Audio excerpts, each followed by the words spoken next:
Guys Kochi day 2 ആണ് ഇന്നത്തെ vlog എന്ന് പറഞ്ഞാൽ. അങ്ങനെ രാവിലെ നമ്മൾ ബ്രേക്ക്ഫാസ്റ്റൊക്കെ കഴിച്ച് കഴിഞ്ഞതിന് ശേഷം പിന്നെ നമ്മൾ ഉച്ചയ്ക്കത്തെ പരിപാടി നോക്കുകയാണ്. ഉച്ചയ്ക്ക് നമ്മൾ നല്ല ചിക്കൻ കറിയും അതുപോലെ തന്നെ ചോറും അങ്ങനെ ഐറ്റംസാണ്. അപ്പോൾ ഉള്ളി അരിയാണ് അതിൻ്റെ ഒരു പ്രകടനമാണ് ഇപ്പോൾ നിങ്ങൾ കണ്ടുകൊണ്ടിരിക്കുന്നത്. എന്താ കറിയാ അമ്മനെ കാണാ ഇന്ന് ട്രെയിൻ കയറ്റി തരട്ടെ? ഓക്കെ, ഇന്ന് ട്രെയിൻ കയറ്റി തരട്ടാ. വേഗം ബാഗ് പാക്ക് ചെയ്തോ. അങ്ങനെ നമ്മൾ കട്ടൊക്കെ ചെയ്ത് കൊടുത്ത് പിന്നെ ഫുൾ ചേച്ചിയായിരുന്നു ചിക്കൻ കറി ഉണ്ടാക്കിയിട്ടുണ്ടായിരുന്നത്. എന്താ പൂജ ഇവരെല്ലാവരും ഉള്ളിയാണോ കാട്ടി? ഉള്ളിയാണോ കാട്ടി? അത് വഴറ്റുന്ന സമയത്തുള്ള ആ ഒരു ആവിയിൽ ആ ഒരു ഇതിലാണ് എൻ്റെ കണ്ണൊന്നും വെള്ളം വരാൻ തുടങ്ങിയത്. പിന്നെ നമ്മൾ നേരെ ചിക്കൻ ഫ്രൈ ചെയ്യാനുള്ള മസാലയൊക്കെ വേഗം തന്നെ റെഡിയാക്കി. പിന്നെ അനുവിൻ്റെ ഒരു സ്പെഷ്യൽ ഉണ്ടായിരുന്നു, എന്തോ വെണ്ട വെച്ചിട്ടായിരുന്നു. അതിൻ്റെ വ്ളോഗ് എന്തായാലും ഉടനെ വരുന്നതായിരിക്കും. അത് എഡിറ്റിങ്ങിലാണ്, അപ്പോൾ അത് എന്തായാലും അത് കഴിഞ്ഞാൽ വരുന്നതായിരിക്കും. പിന്നെ നമ്മൾ കസിൻസിനൊക്കെ വീഡിയോ കോൾ ചെയ്ത് അതിനുശേഷം നമ്മൾ ഫുഡ് കഴിക്കാൻ വേണ്ടി ഇരുന്ന് നമ്മളിന്ന് കുറച്ച് ലേറ്റായിപ്പോയി ഫുഡ് കഴിക്കാൻ വേണ്ടിയിട്ട്. എന്തായാലും ആ വെണ്ടയിട്ടുള്ള സംഭവം അടിപൊളിയാണ് കേട്ടോ, എല്ലാവരും ട്രൈ ചെയ്ത് നോക്കുക. അതിൻ്റെ വ്ളോഗ് എന്തായാലും ഞാൻ ഇടുന്നതാണ്.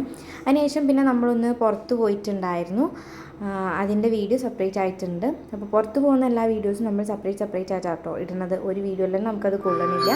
പിന്നെ അതിന് ശേഷം പിന്നെ നമ്മൾ പുറത്തൊക്കെ പോയി വന്ന് ചായയൊക്കെ കുടിച്ച് പിന്നെ നമ്മൾ നേരെ പത്തിരി ഉണ്ടാക്കാൻ വേണ്ടിയിട്ടാണ് നിന്നത്. ചേച്ചീൻ്റെ ഒരു ആഗ്രഹം പോലെ നമ്മൾ പത്തിരി ഉണ്ടാക്കാൻ വേണ്ടി നിന്നു ഗൈസ്. പിന്നെ അമ്മയാണ് നമുക്കെല്ലാം അങ്ങനെ പറഞ്ഞു തന്നിട്ടുണ്ടായിരുന്നത്.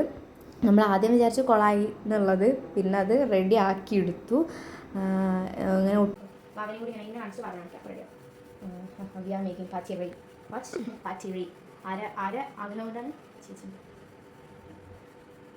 പൊട്ടനൊക്കെ കണ്ടപ്പോൾ നമ്മൾ വിചാരിച്ച് കൊളായിരുന്നു. പിന്നെ അത് ഏകദേശം പൊടിയൊക്കെ ഇട്ട് സെറ്റാക്കിയപ്പോൾ അത് റെഡിയായി. പിന്നെ ഞാനും ചേച്ചിയും കൂടി പണികളെല്ലാം ചെയ്തു സെറ്റാക്കി. പിന്നെ പരത്തൽ അതുപോലെ പരത്തൽ ചേച്ചിയായിരുന്നു, ഫുള്ള് ചുട്ടെടുത്തു ഞാൻ. അങ്ങനെ ഇപ്പോൾ നമ്മൾ കുറേ നേരം സംസാരിച്ച് അങ്ങനെ സമയം പോയി. ഒരു മണിക്കൂറിനുള്ളിൽ നമ്മളിതെല്ലാം കൂടി ഒന്ന് ചെയ്തെടുത്തു.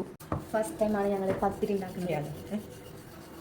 ആണ് നമ്മൾ ഫസ്റ്റ് ടൈം, നമ്മൾ ഒറ്റയ്ക്ക് ഫസ്റ്റ് ടൈം ഉണ്ടാക്കുന്നത്. അല്ലാതെ എനിക്ക് അമ്മ അല്ലെങ്കിൽ അച്ഛമ്മ അങ്ങനെയൊക്കെ ഉണ്ടാക്കാറുള്ളത്. എന്തായാലും സക്സസ്ഫുൾ ആയിട്ടുണ്ട്, കുഴപ്പമൊന്നുമില്ല. കാണാൻ കുറച്ച് മേവറുണ്ടെങ്കിലും ടേസ്റ്റ് അടിപൊളിയായിരിക്കും. നമുക്ക് നോക്കാം എന്തായാലും. അങ്ങനെ പിന്നെ നമ്മൾ ചിക്കനൊക്കെ ഫ്രൈ ചെയ്ത് പത്തിരിയെല്ലാം ചുട്ട് കഴിഞ്ഞു. പിന്നെ നേട്ടന് വന്നപ്പോൾ പിന്നെ നമ്മൾ വേഗം ഫുഡ് കഴിക്കാൻ വേണ്ടി ഇരുന്നു, പുറത്തു പോകാൻ വേണ്ടിയിട്ട്. അപ്പോൾ ഇന്നത്തെ വ്ളോഗ് ഇത്രയുള്ളൂ, ബാക്കി എന്തായാലും ഉടനെ വരുന്നതായിരിക്കും. Bye bye.